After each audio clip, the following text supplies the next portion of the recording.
Good evening. I'm Leland Vittert. War in Ukraine seems all but inevitable. Will Americans in Ukraine meet the same fate as those left behind in Afghanistan? Plus, the best week in NFL history. Huge ratings, along with more social justice messaging than ever.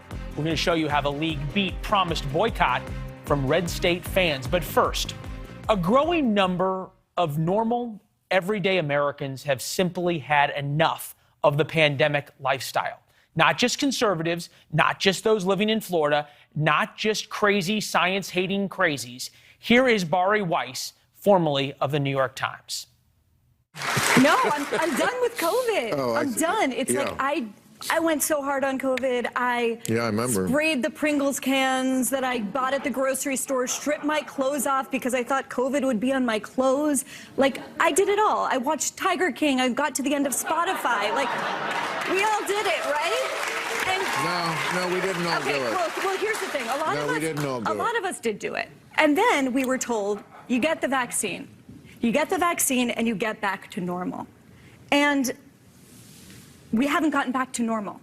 And it's ridiculous at this point. I know that so many of my liberal and progressive friends are with me on this, and they do not want to say it out loud because they are scared to be called anti-vax or to be called science denial or to be, smeared as a Trumper. It's exactly what happened to her. The media turned on Bari Weiss faster than a COVID rapid test. Within 72 hours, she was called all of those things she mentioned and worse. Here's Mehdi Hassan of MSNBC. The people who should be complaining right now are our overworked and burned out healthcare workers. But no, it's never them moaning or whinging about the pandemic. It's the Bari Weisses and Bill Maher's and Tucker Carlsons of this world. Just think about it.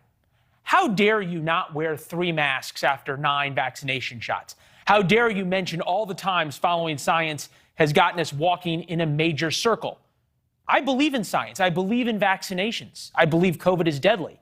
This month is the anniversary of me getting out of the hospital. I was there for 5 days. I almost died of COVID. I'm now vaccinated and boosted with more antibodies than Patton's Third Army. My statistical chance of dying from COVID right now is less than 1 in a million. Why can't I get back to my normal life? And the second you mention that last statistic, my statistical chance of dying from COVID is now 1 in a million, suddenly, as we just heard from Mehdi Hassan, you're Tucker Carlson. Sadly, that keeps many in the media from even asking tough questions. I've been in the media a while. Tucker Carlson, Bill Maher, and Bari Weiss have so little to do with each other, it's not even funny. They think so differently. But when they are all saying the same thing, it might be time to pay attention. And maybe, just maybe, the fact that they are all saying the same thing is the reason a certain group is so angry. Nobody on the planet really wants to go through this. This is not something we're doing because it's, sexually gratifying. This is what we're doing to protect our families. This is not, nobody wants this. I don't want it. And I think he's forgetting that people are still at risk who cannot get vaccinated. People who can't get that. Little kids under the age of 5. Little kids under the age of 5 need protection from what exactly? In Chicago, for example, more kids die of gun violence than COVID. Do you see Whoopi Goldberg arguing for bulletproof vests for everyone? Healthy kids statistically do not die from COVID. They do die from suicide. And among teen girls, it's up 50% because of school lockdowns, something Whoopi is oddly silent about. Don't you see there is a pandemic going on? And the pandemic means the rest of the world doesn't have to answer for a single other problem. Here, for example, is Sarah Haynes.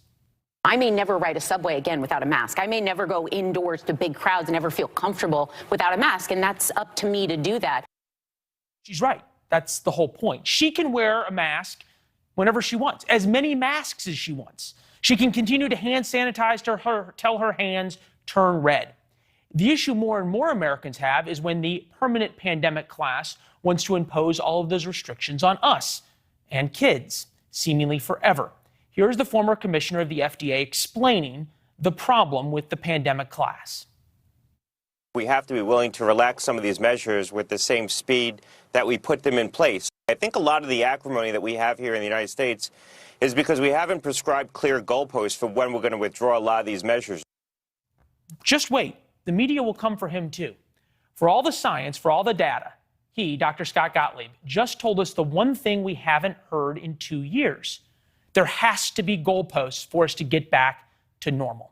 For that, we bring in NewsNation senior contributor, Pulitzer Prize-winning columnist George Will. Good to see you, sir, as always. I feel like, as I've been going through this for the past couple of years, that there is a group who enjoys the power of the perpetual pandemic. You've been at this longer than I have. Am I too cynical? No, you're not. There are some people in America like being bossed around. They like being regimented. They like the feeling that they're in a warlike situation without all the unpleasantness of war. There's no question of that. But there's a sense in which our intelligence is bewitched by our language. We commonly say, and it's healthy to say, life is priceless. We don't believe that. If life were priceless, we'd ban left turns in automobiles. For that matter, we'd ban automobiles, at least those that go more than, say, 15 miles an hour. Life is a series of often tragic trade-offs. We can't sacrifice all our children to the pursuit of pure safety with regard to COVID. Pure safety is simply a way of not thinking and making judgments anymore. Do you think there's a group of people who, as Bari Weiss pointed out, are feared and so fearful that if they ask these questions or say what you just said, they will be canceled and ratioed on Twitter and thus are not speaking out? There's no question. There's no question about that. But it's simply the case that we've had this experience before, Leland. Remember Prohibition when we banned alcohol? As a matter of fact, I don't remember it, but it sounds like a terrible time in America. It sounds like a nightmare, doesn't it? Well, in fact, during Prohibition, a third of the country didn't use alcohol anyway. So Prohibition affected 2/3 of the country marginally, basically at cocktail hour. This is different. This affects everyone all the time in the most minute measures of life. Prohibition, nevertheless, produced an enormous disregard for the law. The country simply said, we're not going to do this anymore, and they went about their business getting alcohol where they wanted it. This is happening today. We all feel the way Bari Weiss does. Bari Weiss understands, she's a big girl, that in fact the virus gets a vote, but the virus doesn't mean that we are going to have this maddening, monomaniacal pursuit of perfect safety, because that means casualties all over the place. The casualties among our children who've been reduced to virtual learning, which is almost a contradiction in terms. The problem is that we have been, in trying to deal with COVID, we've stopped learning the lesson of adult life, which is everything is a trade-off, make them sensibly. What is it about the group of people? I understand the group of people who like to be told what to do and feel like they're on the war footing. Where is it in the media that there is a group of people who derive this power, that if you dare question the science, you are somehow an enemy of the people? Well, it's curious. You walk around any neighborhood in sort of middle-class America, you're going to see these signs on the lawn that says, this household believes in science. I don't know what it means to say I believe in the science. Science always has contradictory messages and lots of shifting standards. The simple truth is that I think the scientists overplayed their hands. I think a crucial moment came when Dr. Fauci, who doesn't seem to know enough to refuse to answer certain questions, was asked, I believe in a congressional hearing, Dr. Fauci, should we wear masks on airplanes forever? And he said, well, maybe we should. And at that point, I think about 80 million Americans threw up their hands and said, no. Yeah. He's a doctor, but he's not deciding how we live our rounded American lives. Interestingly enough, as you say, 80 million Americans threw up their hands and said no. In large part, though, you go on an airplane, most people wear masks. A couple of people get in the fight with a flight attendant over them. In Brussels, there are protests that are really eclipsing anything that we're seeing in the United States. Throughout Europe, we've seen these real clashes. In Australia, we've seen these real clashes. Does this come to America at some point over vaccine mandates? Oh, there's no question it will come to America, but it won't be demonstrations in large squares. It will simply be broad, democratic, with a small d, civil disobedience. When people will say, you've got your opinion, I've got mine, and there are 330 million of us, and you just can't regulate us all. The one place that you're able to really regulate things is in schools. The new governor of Virginia, Republican, ran on giving power back to parents, issued this executive order in which he said schools cannot have mask mandates. 7 school boards are suing to stop the mask optional order on the day it takes effect, which is today. Jen Psaki was asked about it at the briefing. Take a listen. So if a parent wants to send their kid to school with no mask, should that child be allowed to go to school and be in class? Again, what we're advising school districts on is to abide by public health guidelines and follow public health guidelines. And it's about keeping an entire community safe. Purely from a political standpoint, is it better to be on the side of public health or of parents? It's better to be on the side of a rounded view of life. Jen Psaki just said, it's about keeping us safe. Safety is not the only value in life. Teaching our children that other children and that other human beings are primarily vectors of disease, that is not healthy. The idea that everything should be sacrificed to safety is an extremely distorted and, at the end of the day, inhumane view of human life. At some level, politically, is the White House a little happy that we can now move on from COVID and that there are these other issues out in the world to talk about? Inflation, Ukraine, crime in America, and we are moving away a little bit from COVID? Is it in their interest too? Well, I don't think they really want a war in Central Europe to change the subject. But in fact, the other day, President Biden said something that indicated to me that something had changed radically. He said, you know, the federal government can't do this. This is not a federal problem. We have 50 states in this country that can have 50 different approaches to public health and 50 different equations deciding how much we value public health and how much we value the education of our children and how much we value commercial life and how much we value people having the normal social interactions that make for a healthy society, and that we are not going to sacrifice everything to anything, least of all the chimera of perfect safety. Yeah. Good to see you, as always. Thank you. We'll leave it there. Next Monday with George Will, and always on NewsNation. We'll see you around during the week. Thank you, sir. Good to see you.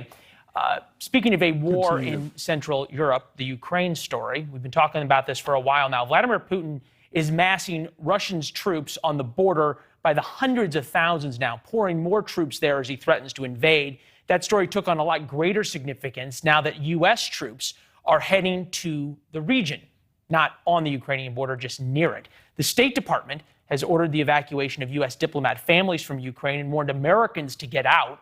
Russia's been building forces for months. The U.S. has been struggling with how to respond in a meaningful way. We've tried diplomacy, some tough talk. Nothing seems to have any impact.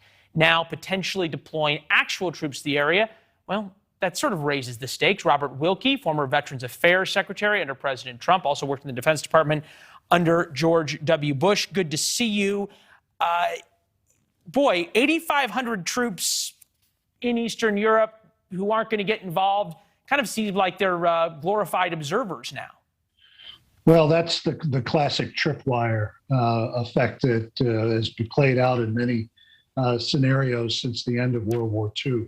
What is missing here is that from the beginning, this president has tied his decision-making to whether it's good or bad for the economy of Germany, and not whether it's good or bad for the strategic interests of the United States. If he had done that, then the flow of weapons that began under Trump and then stopped under Biden would have continued to make the calculus change in Mr. Putin's head. Right now, we don't know what Putin will do.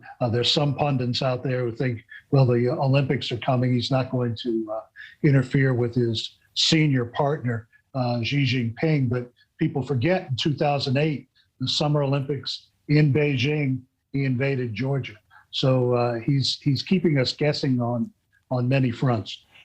And it seems less partisan, I should say, in the United States, because you pointed out that in 2008, George W. Bush was the president. Putin bested Bush, bested President Obama, bested President Trump to certain degrees, although didn't take any new territory while he was in office. Is there something about U.S. presidents that Putin has a unique understanding of that's allowing him to push everybody around? Well, he holds all of the levers of power in his country. He likes playing chess. Now, the difference between this administration and the last one is that Trump actually killed 200 of Putin's special advisors in Syria and loaded the Ukrainians up with armaments. And for the most part, Putin was a choir boy. But he's pushing all of these levers while he knows that he has Western Europe as a hostage. Germany has become a pacifist nation, tied at the hip to Russian energy. And yet the United States did nothing. This president did nothing and allowed Putin to tighten that noose around the largest economy in Europe. And that is the country that is sadly calling a lot of these shots. You would think the Germans, given their long history with Russian aggression, would perhaps have a little bit more fear, if you will. NATO seems to be afraid. Denmark sending a frigate to the Baltic Sea, deploying F-16s to Lithuania. Yes. Spain ships to join NATO forces, more fighter jets. France ready to send troops to Romania. Netherlands, 2 F-35 jets to Bulgaria. None of this is going to defend Ukraine. If Europe is not willing to commit troops to fight to defend Ukraine, why should anybody in America care? Well, the only reason we should care, well, there are two reasons. One is we believe in the sovereignty of our friends. But second, if do we really? Like, we didn't do anything when Putin invaded Georgia. We didn't do anything when Putin invaded Ukraine the last time. We're not going to do anything when Putin invades Ukraine this time. How can we say we really believe in the sovereignty of our friends if we're not willing to defend it? Belief doesn't always turn into action. But there is another player here, and they are watching. A player that is exponentially more dangerous than Putin's Russia, and that is China. China is watching. It has designs on the entire Pacific littoral. To control Taiwan is to control the world's busiest sea lanes, and they are watching. I've never advocated sending U.S. troops into Ukraine. We have no treaty obligation. But we do have a tradition that goes back to Harry Truman, that we supply friends with the means to defend themselves. And I think if you look at all of the statements the Ukrainian leadership has made, that is what they want. That is what America is capable of doing. We've been the arsenal of democracy now for well over 80 years, and we should continue to do that to make the cost prohibitive for someone like Putin. Yeah, the Ukrainians seem to feel like they're being hung out to dry, at least after the ordering of U.S. diplomat families home. The Ukrainians said that an American is safer in Ukraine than in some of the major cities of America. We're going to tackle the crime issue here a little later. Mr. Secretary, it's always good to see you. Thank you. Thank you, Leland. All right. A little bit more on President Biden's hot mic moment in a minute. Plus, this was the greatest NFL weekend ever. It has a question mark, but it just was.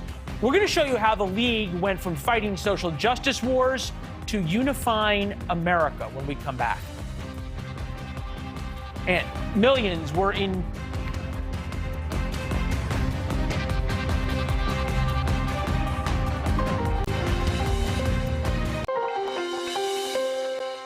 Millions tuned into the NFL this weekend for the playoff games. All 4 games came down to the wire. The Sunday nightcap, perhaps one of the greatest games ever. Chiefs and Bills had a battle for the ages. 25 points scored in the last 2 minutes of the game. And of course, there's some outrage over the league's rules for overtime, but at least the conversation about the NFL is now about the games, not anything else. Viewership for this season is up 10%, an average of 17 million viewers per game. Major increase compared to the past 2 seasons. 2020 to 2021 season, the league averaged less than 15.5 million viewers per game. Pre-pandemic season had just under 16.5 million viewers per game. The NFL took a blow with its viewers as its players stood, or in some cases kneeled, in calls for social justice. But social justice is now on the minds of the league, its players, and the fans. Calls for racial equity on the field and on uniforms, on helmets, hats. All right, so how did football conversation go back to being just about football? Chris Hahn, host of the Aggressive Progressive podcast and a former collegiate football player himself. We did not know you had this credibility for the segment until the break. Boy, you got to hand it to Roger Goodell. Do I got to hand it to him or to the players on the field? I mean, it was an exciting season to begin with. Let's be clear. The reason why the ratings are up is because so many teams were in the mix all year long. New teams that had not been involved, like the Bengals, really coming on. The Buffalo Bills with their great young quarterback. I mean, look, KC is fantastic. Mahomes is clearly one for the ages, and he's going to challenge Tom Brady, I think, at the end of his career. But, man, Josh Allen, he looks like a tight end who's playing quarterback. It's crazy. Coming soon to ESPN, Chris Hahn's new show. 36 million viewers. It feels as though conversations now are happening about something other than politics, other than COVID. Does the NFL benefit from giving us all something to argue about and something to discuss and be experts on that in the end is not that important? Yes. Not only does the NFL benefit, America benefits. We don't have enough shared experiences, right? It used to be everybody would watch MASH or everybody would watch Johnny Carson or David Letterman. Now we all watch different things. We're all in our own silos. But you know what? A lot of people watch these games this weekend. And I got to tell you, I think next week is going to be even bigger. And then that Super Bowl is going to be fantastic. Roger Goodell made some pretty strategic moves back during the summer of 2020 when it came to the issue of social justice. There was a lot of, will be broad stroke, red state fans who said, I'm not watching the NFL anymore. We all remember Mike Pence walking out. We all remember the ratings crashing 20% in the first week. Now that you've got more social justice slogans than ever on the field and in view, why hasn't any of those predictions played out? I think that we have a league with, 60% of their players are African American, right? More than 60%. And they want to make sure that their message is heard. And remember, you're only a football player for such a short, precious time in your life. They're going to try to make their mark when they can. They've got a platform for such a short time, and they're going to use it. But I think, look, what they're doing right now is putting a message out there that most people can agree with. How could anybody disagree with stop hate or end racism, which are on the back of these helmets? Look, I think they've worked out well, and I think it's good for the game. I think it's good for America to have that in their face at all times. Yeah, and to your point, interestingly enough, I didn't think about this until you said it. The hashtags have changed slightly from Black Lives Matter to end racism to become things that universally are not stigmatized in any way or have other connotations or meaning. One thing that had a pretty clear connotation and a clear meaning was Peter Doocy of Fox News and the president. What the president said earlier today. Take a listen. Will you take questions on inflation then? Thank you.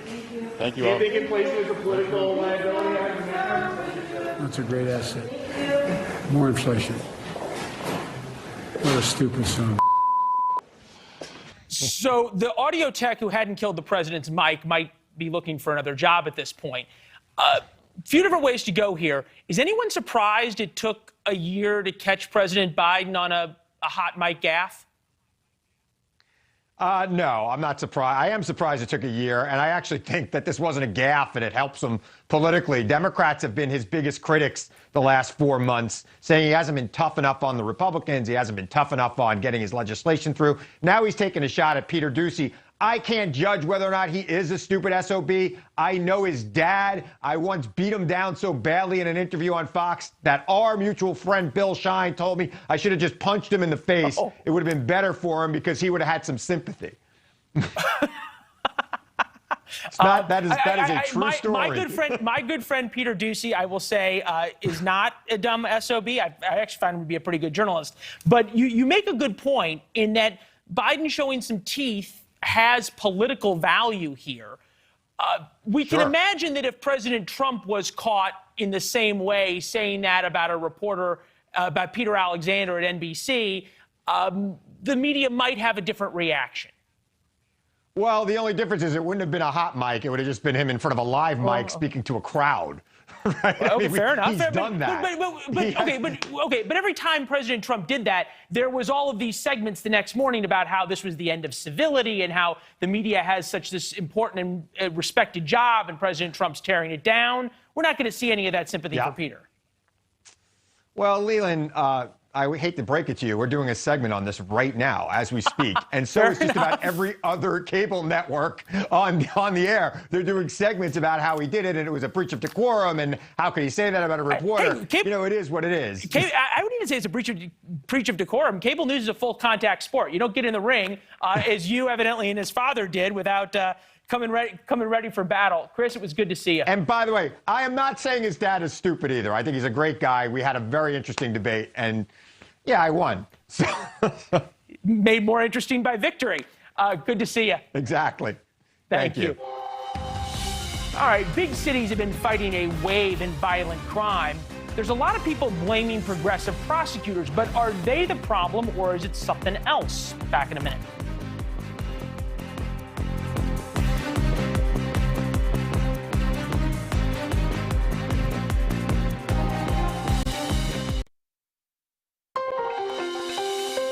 New York City Mayor Eric Adams today announced he will bring back a policing anti-gun unit that was disbanded back in 2020 during the George Floyd protests, and will deploy more cops to the streets. 22-year-old Jason Rivera was shot to death, and a second officer, his partners, fighting for his life after responding to a call in Harlem Friday night. 5 NYPD officers have been shot so far this month. The White House today condemned the shooting, but is facing growing pressure over its response to the surge in crime. He said that the president's never satisfied if people don't feel safe. Does he know that after a year in office, people do not feel safe in this country? Well, Peter, I think if we look at the facts here, we've seen a surge of crime over the last 2 years. Gun violence is a huge reason for the surge in crime. Gun violence, as if it's the guns committing the violence. She's right, though. We've seen a huge surge in crime, particularly in cities where the district attorneys believe throwing people in jail does not tackle, in their words, the core issues, the larger issues, driving crime. Take Los Angeles, for example. Here is the DA, George Gascon, where homicides are up 94% and grand theft auto is up 59%. In many ways, we cannot prosecute our way out of social inequalities, income inequalities, the unhoused, the desperation that we have. Joining us now, Keith Ross, who spent decades in the NYPD, including serving in that anti-gun unit. Jason Nichols, senior lecturer at the University of Maryland. I've never been able to say this. Professors, nice to see both of you. Thank you. Jason, is Jen Psaki speaking to a political reality the White House is going to have to start dealing with, that the rise in crime is an issue that, rightly or wrongly, people are starting to hold Democrats responsible for?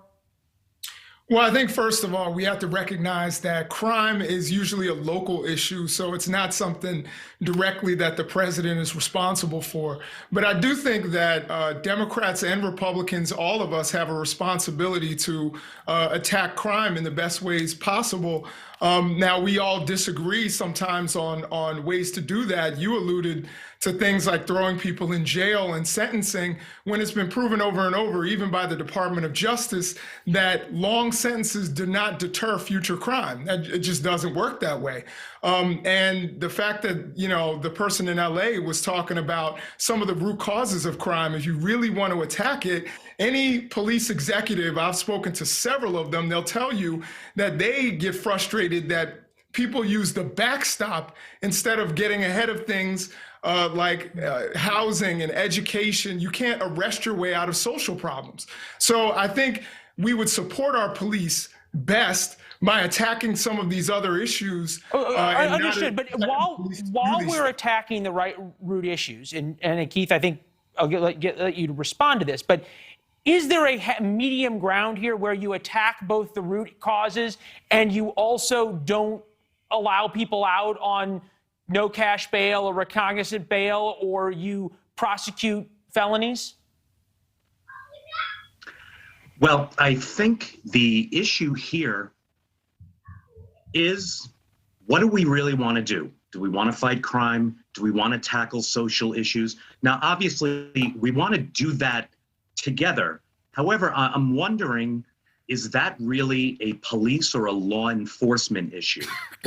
This really, and I think this is really one of the reasons why Mayor Adams is talking about re-implementing a sort of anti-crime unit to specifically and proactively address crime, because no matter what, the statistics do show that violent crime, violent felonies are increasing in New York City and really in a majority of urban centers within the U.S.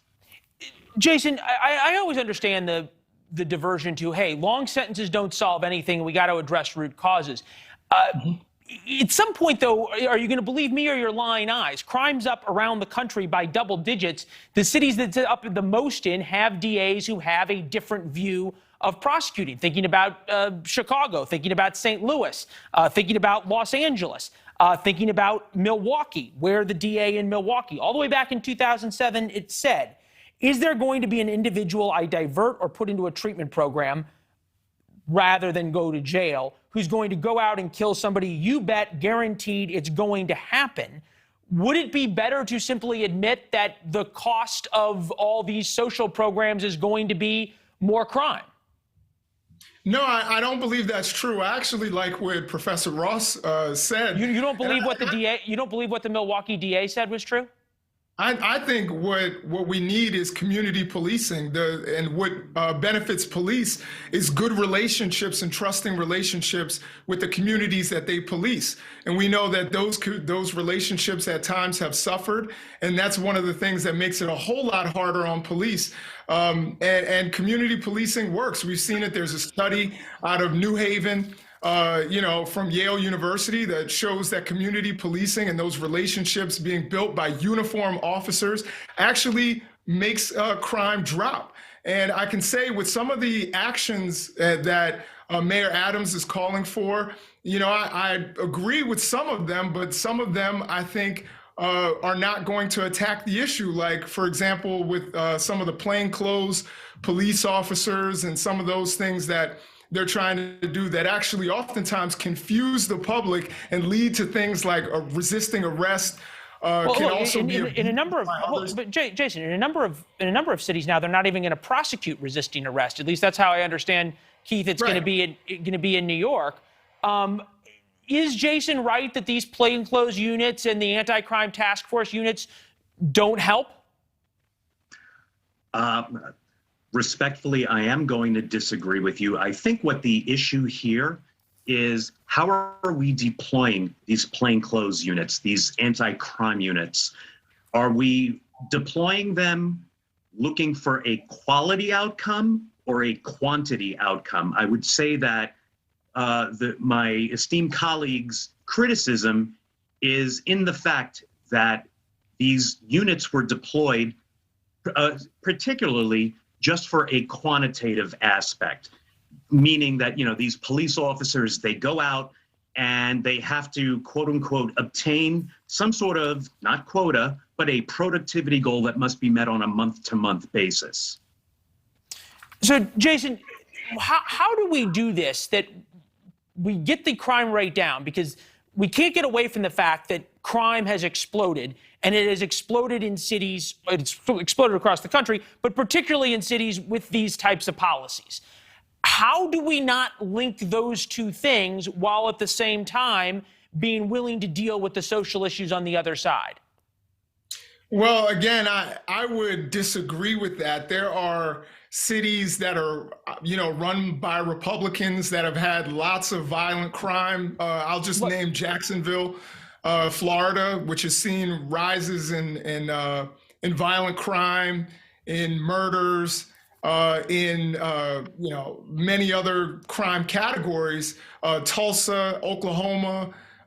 Some of the same arguments that many people on the right were making about Democratic-run cities, the cities that are run by Republicans and continue to do the exact same ways that we've been doing for a long time in terms of policing certain communities and sometimes not having regard for their civil liberties, hasn't necessarily netted better results.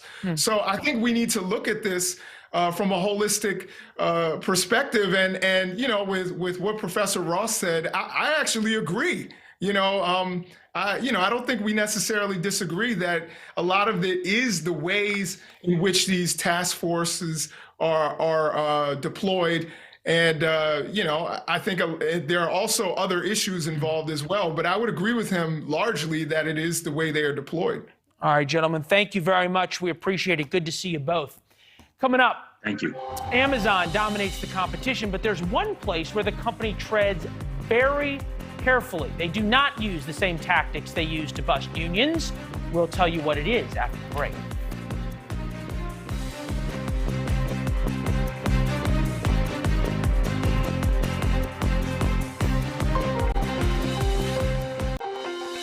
China's big quest to extend their influence and impact on the rest of the world is perhaps in jeopardy, at least right now. The Winter Olympics are weeks away, and Beijing is quietly dealing with some people, some local officials there, are calling an Omicron explosion. Reuters writes Beijing 2022, 6 new positive cases detected among games-related personnel. This all happened yesterday. That follows about 100 cases the days before that. Doesn't sound like a lot, but China has this zero COVID policy, so it's not really working. As we've covered extensively on the show, China's zero COVID policy is why 20 million people are under strict lockdown orders. So strict, in fact, they face prison time if they even go outside. Yet today, a Chinese official had this to say about potential new restrictions. It's important to watch the subtitles.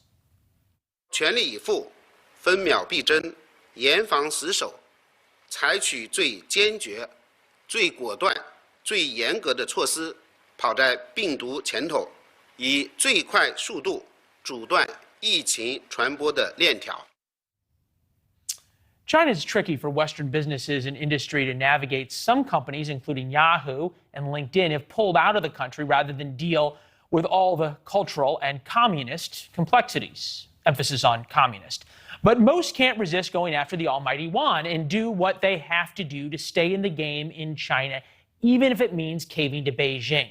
A new special report from Reuters says Amazon partnered with the CCP's propaganda arm. The article says Amazon's trying to win favor in Beijing to protect and grow its businesses in one of the world's, if not the world's, largest marketplace. For that, we bring in Evan Do, won a Loeb Award for international reporting on China in 2018, current China business and technology correspondent for The Washington Post. Nice to see you. Great reporting that you continue.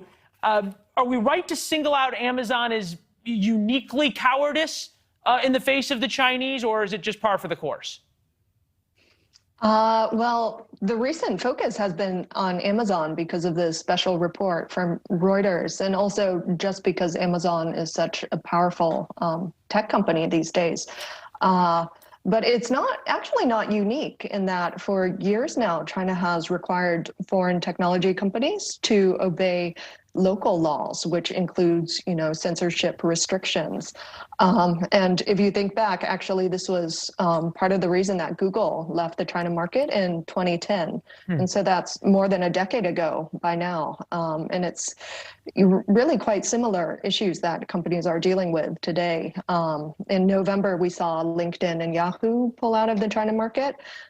So yeah, this is an ongoing thing that affects a lot of companies. Apple, Boeing, GM, Starbucks, Nike, Ford, all with huge revenue exposure inside China. Amazon's getting nailed for this. Beijing delivered an edict. The American e-commerce giant must stop allowing any customer rating and reviews in China. A negative review of Xi's book prompted the demand. Currently on its Chinese site, Amazon.cn, the government-published book has no consumer reviews or ratings, and the comments section is disabled. Okay, censorship, bad. China does lots of censorship. When you think about, though, Amazon saying, okay, we'll disable comments for Xi's book, or you think about Nike sourcing products from potential slave labor in the Uyghur camps, it feels like Amazon's not really that big of an offender.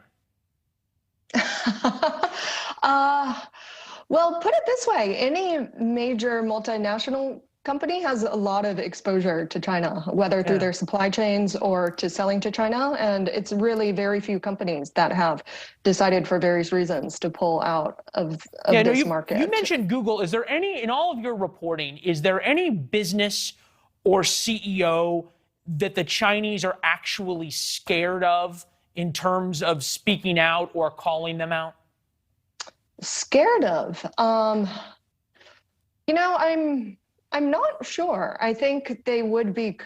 What would concern them is if it were a united move. Like they are quite concerned.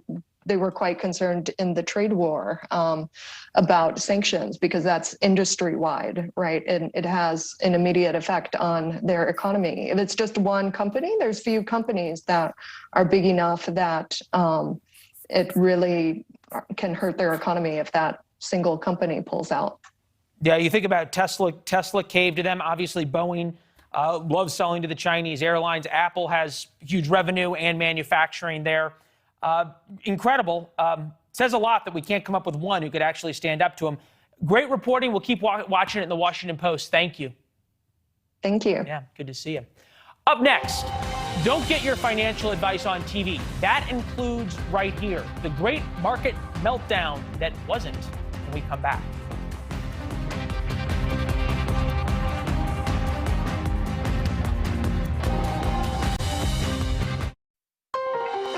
Look, I'm not negative. Plenty of takeover. I'm not negative. I mean, I'm trying to give you a positive scenario here.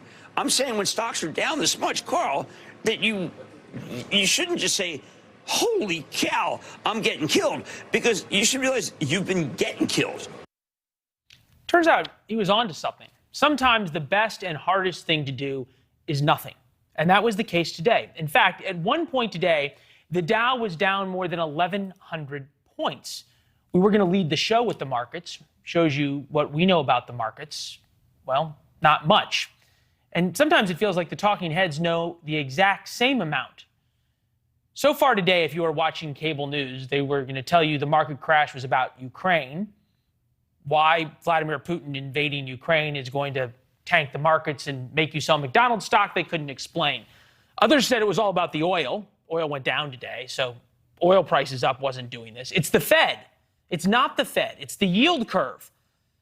Then people started telling the truth. It's investors, retail investors, like normal people, getting crushed. And then at one point, somebody said it's the Wall Street guys taking the profits.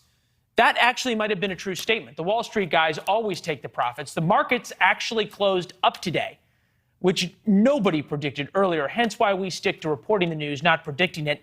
Here's one piece of tomorrow's news tonight. The assault on parents by school boards continues. A growing number of school boards not only want to restrict what parents say about their kids' education, but what parents can and say to the school boards. They don't even want to be criticized. How they're trying to restrict parents from criticizing school boards. That's tomorrow. Dan's next. Thanks for watching. Click the red subscribe button below so you can get more of NewsNation's fact-driven, unbiased coverage.